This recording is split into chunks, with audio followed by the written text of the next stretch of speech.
Morning student, this is Tripti Bali from Takshashila school. बच्चों, आज हम क्या पढ़ने वाले हैं? संधि का शेष भाग, अगले दो भेद। कौन से बच्चों? व्यंजन संधि और विसर्ग संधि। तो व्यंजन संधि कहते किसे हैं और उसके क्या नियम हैं, इसको हम पढ़ें। पहले एक बार पुनरावृत्ति जल्दी से कर लेते हैं बच्चों। तो संधि कहते किसे हैं? दो निकटवर्ती वर्णों के मेल से जो विकार उत्पन्न होता है उसे संधि कहते हैं। और कितने भेद बताए थे मैंने? 3। कौन कौन से बच्चों? स्वर संधि, व्यंजन संधि, विसर्ग संधि। स्वर संधि किसे कहते हैं? स्वर के बाद स्वर आने पर उनके मेल से जो परिवर्तन होते हैं, जो चेंजेस आते हैं, उसे हम क्या कहते हैं? स्वर संधि कहते हैं। और व्यंजन संधि किसे कहते हैं बच्चों? व्यंजन के बाद, ध्यान रखना, इधर व्यंजन होना चाहिए और इधर क्या होना चाहिए? स्वर या व्यंजन। इन दोनों के मेल से जो परिवर्तन होगा बच्चों, वो किसके अंतर्गत आएगा? व्यंजन संधि के अंतर्गत आएगा। ठीक है।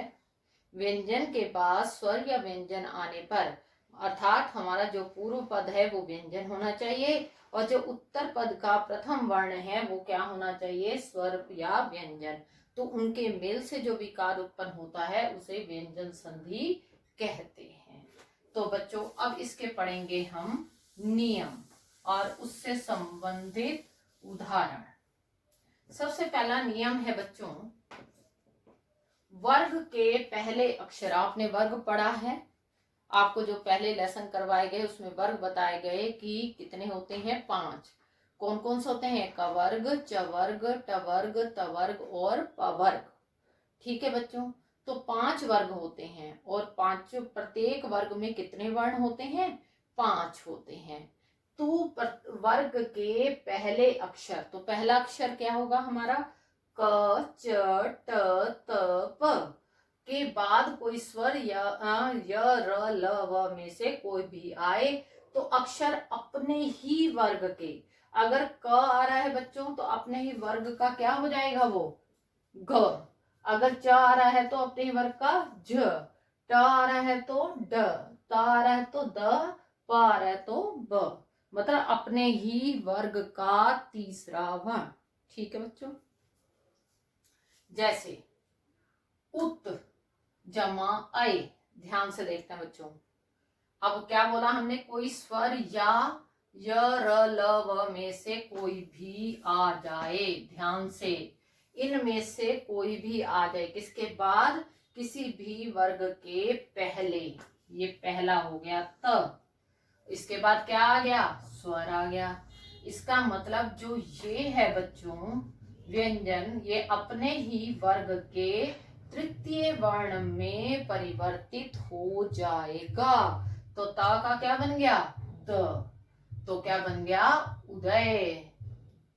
इसी तरह दिक जमा अंबर, ये क्या है? वर्ग का पहला वर्ण और ये क्या है? स्वर। इसका मतलब जो क है वो अपने ही वर्ग के तीसरे वर्ण में परिवर्तित हो जाएगा।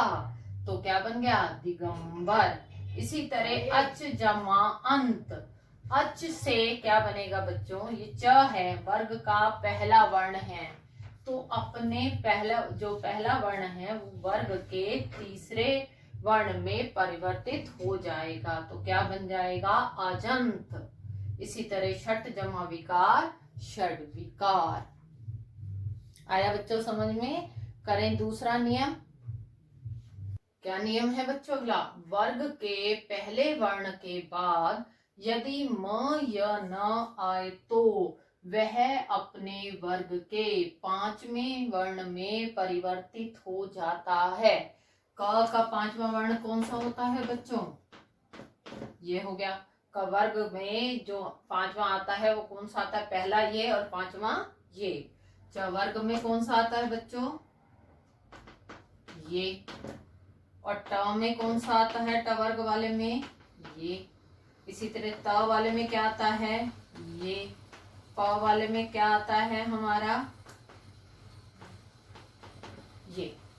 तो इसका मतलब ये अपने 5वें वर्ण में परिवर्तित हो जाएगा। जैसे उदाहरण, वाक जमा मय। जो क है बच्चों ये वर्ग का पहला वर्ण है और इधर क्या है म, तो इसका मतलब म आने पर क्या हो जाएगा, ये अपने पांचवें में परिवर्तित हो जाएगा। तो क्या बन गया, वाक जमा मय वांग्मय। इसी तरह जगत जमा नाथ, अब तवर्ग है, इसका पांचवा वर्ण कौन सा आएगा, न, तो इसका मतलब क्या बन जाएगा, जगन्नाथ। ठीक है बच्चों, यहाँ हलंत लगाना जरूरी है, क्योंकि अगर हम हलंत के बिना लिखेंगे बच्चों तो ये स्वर, अंतिम वर्ण स्वर बन जाएगा। तो हम क्या नियम पढ़ रहे हैं, व्यंजन के बाद, तो उसको व्यंजन के लिए हलंत लगाना जरूरी है। तो जगन्नाथ जगन्नाथ। ठीक है बच्चों, फिर से समझ लें, किसी भी वर्ग के पहले वर्ण के बाद यदि म या न आ जाता है तो वह वर्ण अपने ही पांचवें वर्ण में परिवर्तित हो जाता है। तो वाक जमा मय वांग्मय, जगत जगन्नाथ जगन्नाथ। ठीक है बच्चों, अगला नियम, यदि री र और श के बाद ना हो तो, ध्यान रखना भाई, इसको ध्यान से, इसको हम सर्कल में डाल देते हैं, हो तो न का अन्य हो जाता है। इस बात को रखना हिसाब से बच्चों, ये संस्कृत में भी काम आता है, यह नियम संस्कृत से भी संबंधित है। आप शब्द रूप पढ़ते हैं ना, तो वो है, ध्यान से समझें। यदि री र और श के बाद न हो तो न का अण हो जाता है। राम जमा अयन, अब ध्यान से समझें, इसमें कोई भी स्वर या व्यंजन बीच में है तब भी कोई बात नहीं, तब भी वो अन्य में ही परिवर्तित होगा जो न है बच्चों।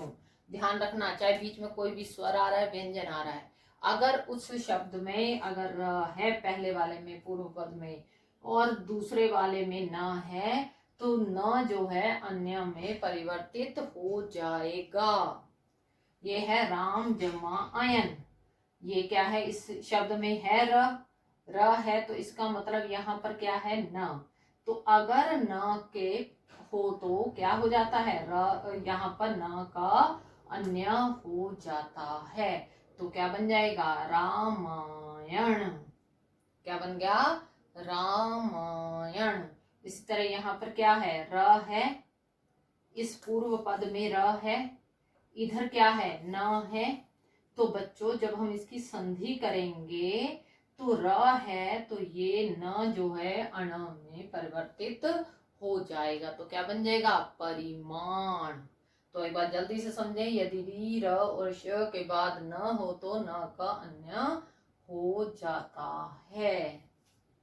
आ गया बच्चों समझ में।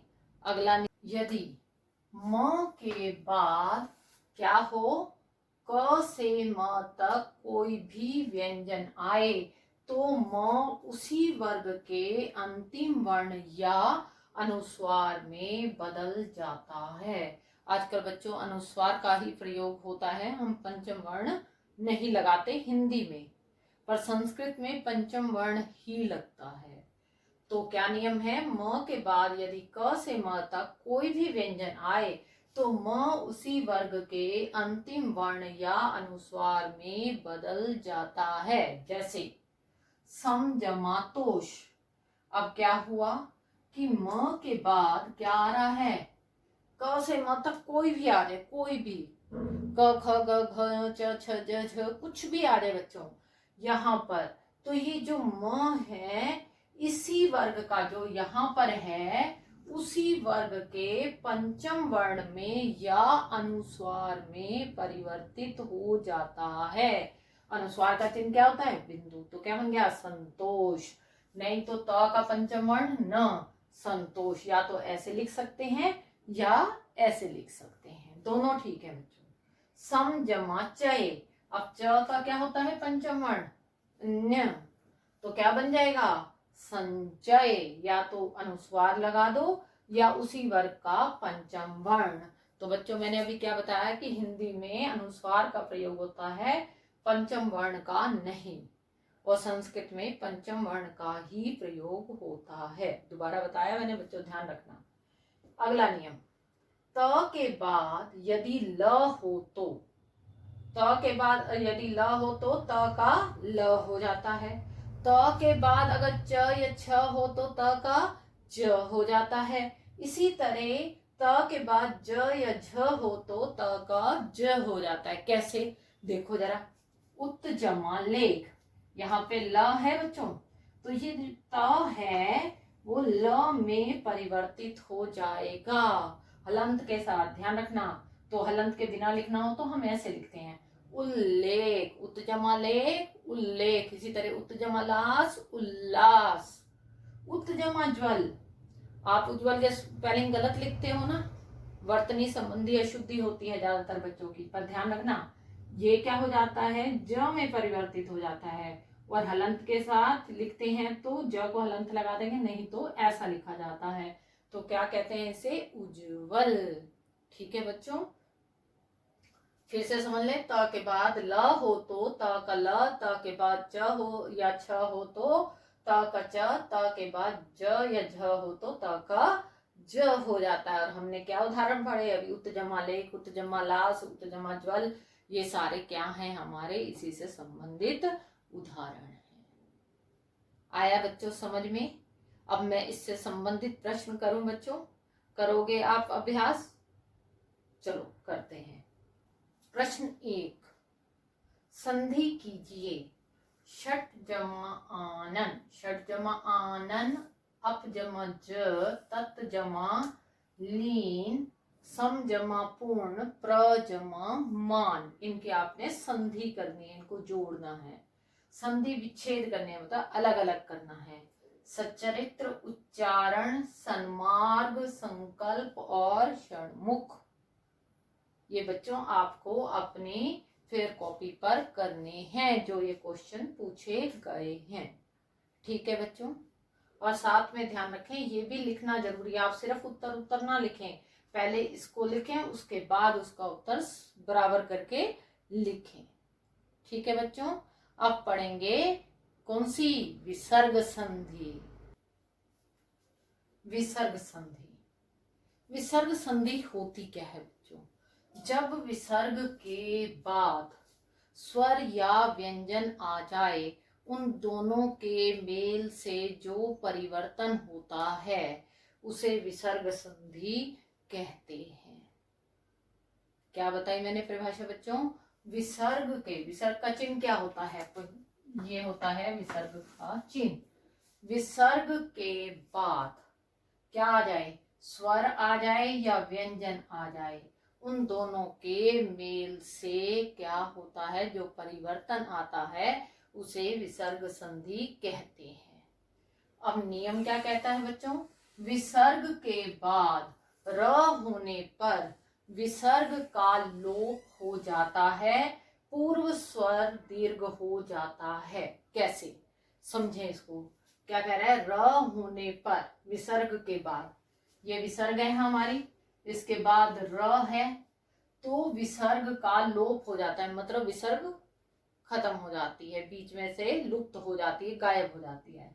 और पूर्व स्वर, पूर्व स्वर कौन सा है, ये छोटी, मतलब कि ई, और ये किस में परिवर्तित हो जाएगी, दीर्घ में, ई में, तो क्या बन जाएगा, नीरस।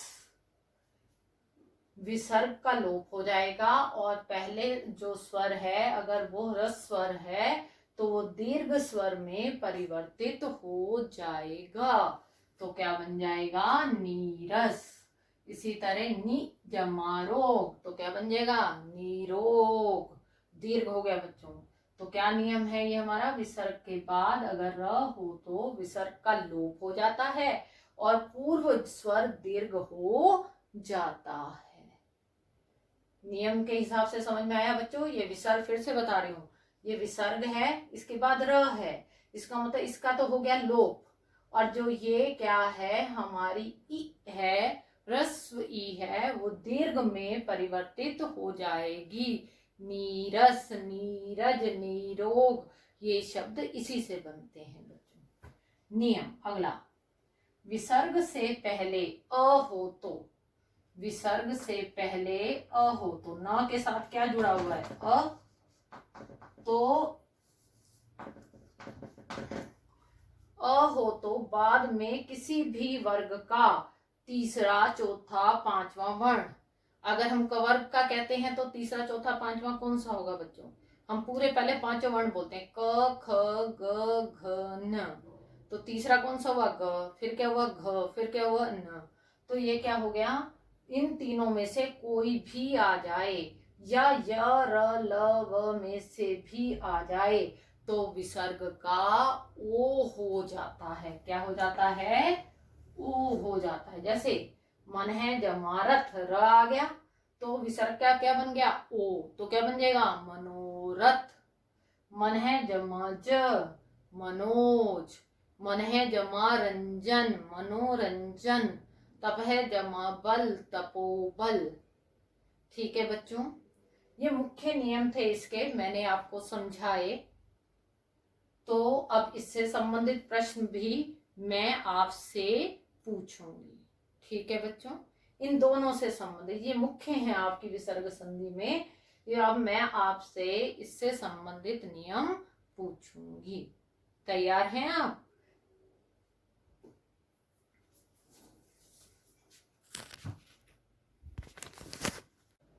प्रश्न 3, संधि कीजिए। अधः जमा गति, मनः जमा रंजन, मनः जमा विनोद। संधि विच्छेद कीजिए। नीरज, तपोबल और निरोध। ठीक है बच्चों, आज के लिए इतना ही, और ये टॉपिक हमारा यहीं पर समाप्त होता है, ये संधि यहीं समाप्त होती है बच्चों। तो धन्यवाद।